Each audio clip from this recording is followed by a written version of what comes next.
Hi,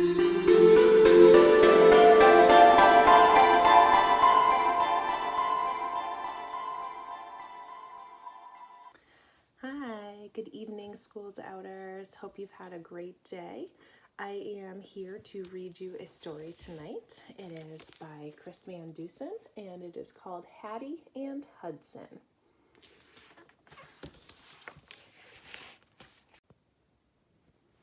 Hattie and Hudson by Chris Van Dusen.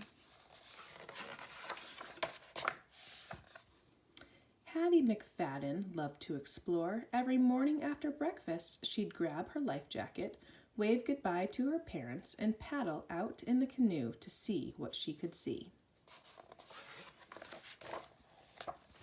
Hattie discovered all kinds of things out on the lake. She watched as a beaver tugged an alder branch slowly through the water. Above, two bald eagles circled round and round on wings broad and flat. And over in the cove, a family of turtles with shiny black shells basked in the warm summer sun. Hattie was so happy she started singing. When the sun is up and the day is new and the birds are singing in the sky, that's when you'll find me in my little canoe, paddle, just a paddlin' by. She had no idea she was being heard. Down at the bottom of the lake, in a cave dark and deep, there lived a mysterious creature. He was enormous, but elusive. He never ventured up to the surface. He spent his days down below, all alone and out of sight.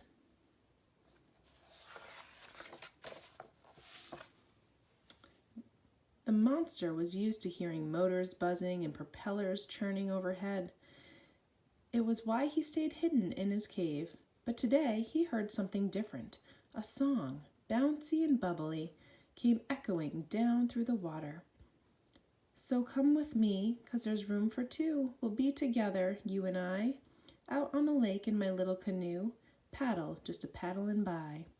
It was so cheerful and charming that it drew the beast out of his lair and up toward the light. He broke through the water, drawn by the music, and there, just off to his right, was a young girl, alone in a canoe, singing. Hattie stopped when the thing rose right beside her. She stared at the monster, and the monster stared back, but she didn't feel afraid.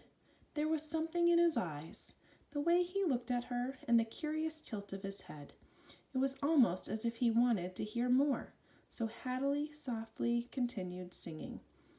When the sun goes down and the day is through, and the moon's a-risin' in the sky, I'll take you home in my little canoe, paddle, just a paddlin' by. And as she sang the last note, Hattie was astounded when the giant joined in, harmonizing with a low rumble. Then someone screamed. People pointed, some fainted. Motors roared as boats fled in a frenzy. Amid all the commotion, the creature slid beneath the water, and Hattie paddled slowly and silently back to the dock. That night, Hattie tried to sleep, but every time she closed her eyes, she pictured the green, friendly face looking down at her. She wondered if she'd ever see him again. She decided she had to find out. At the bottom of the lake, the girl's sweet song played over and over in the monster's head. He wondered if he'd ever see her again. He decided he had to find out.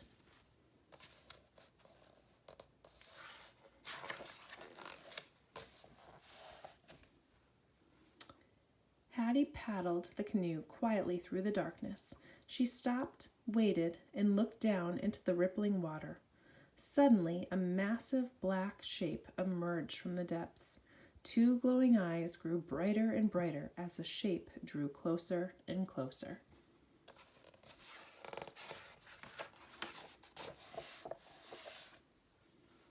Slowly, the gigantic head emerged from the water. It glistened in the moonlight. For a moment or two, the monster and the girl simply stared at each other. Then Hattie broke the silence. "Hi, I'm Hattie," she said. "The girl you met this morning. I was really hoping I'd see you again. What's your name?" The monster cocked his head. "You do have a name, don't you?" The monster raised his eyebrows and cocked his head even more. Maybe you don't," Hattie said. "Well, you kind of remind me of my uncle's dog, Hudson. Maybe I should call you Hudson. Do you like that name, Hudson?" The monster slowly smiled. "Good. I like it too," she said. "It fits you. Hello, Hudson." And just like that, they became fast friends.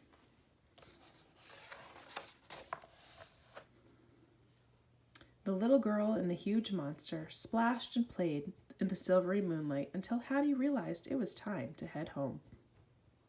As she climbed into the canoe, she turned around, smiling, and said, "Hey, Hudson, let's meet again tomorrow night, okay?" Hudson nodded eagerly and smiled back.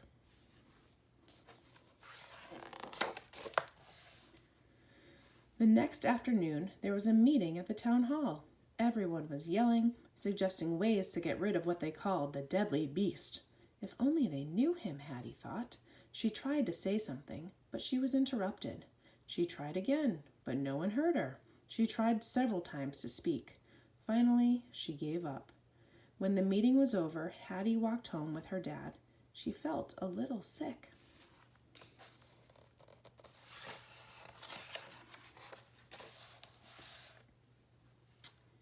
Hattie snuck out again that night to be with Hudson, but when they met, she didn't feel much like playing.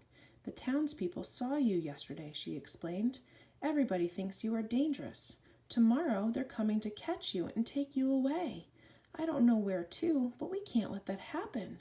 We need a plan." Hattie was deep in thought when Hudson abruptly nudged the canoe with his nose, nearly knocking it over.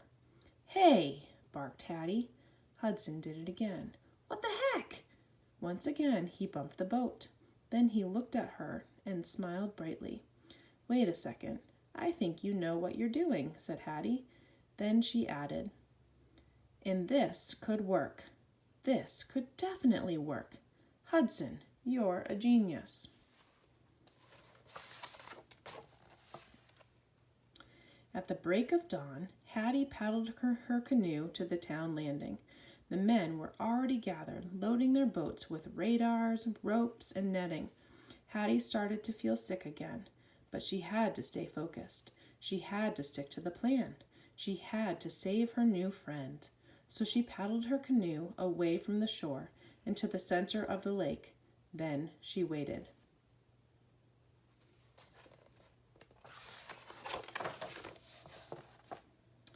Now it was Hudson's turn.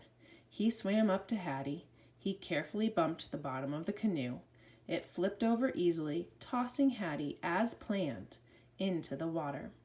Hattie flailed her arms. She splashed the water. She pretended to be in serious peril. The men on the landing sprang into action. "Hang on," someone hollered. "We're on our way." The boats were coming quickly, but Hattie waited and waited until they were in perfect position. Then she signaled to Hudson.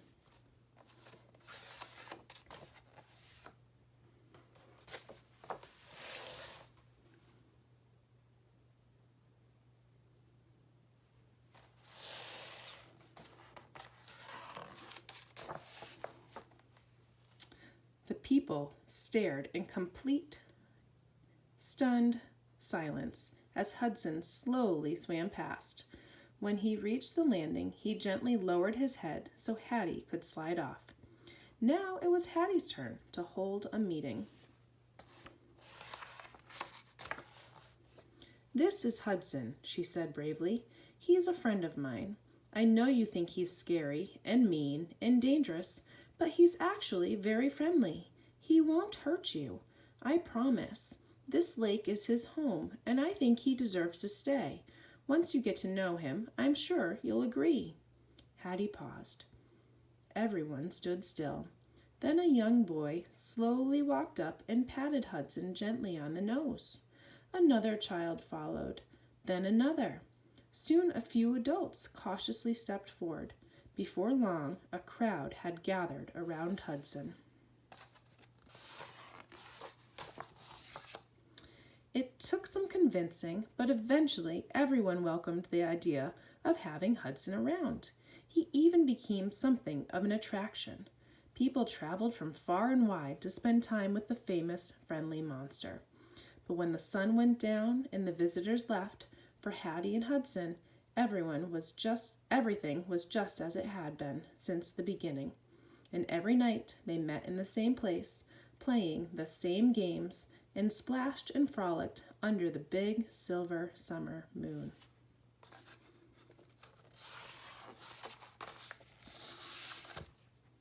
The end. Hope you enjoyed the story.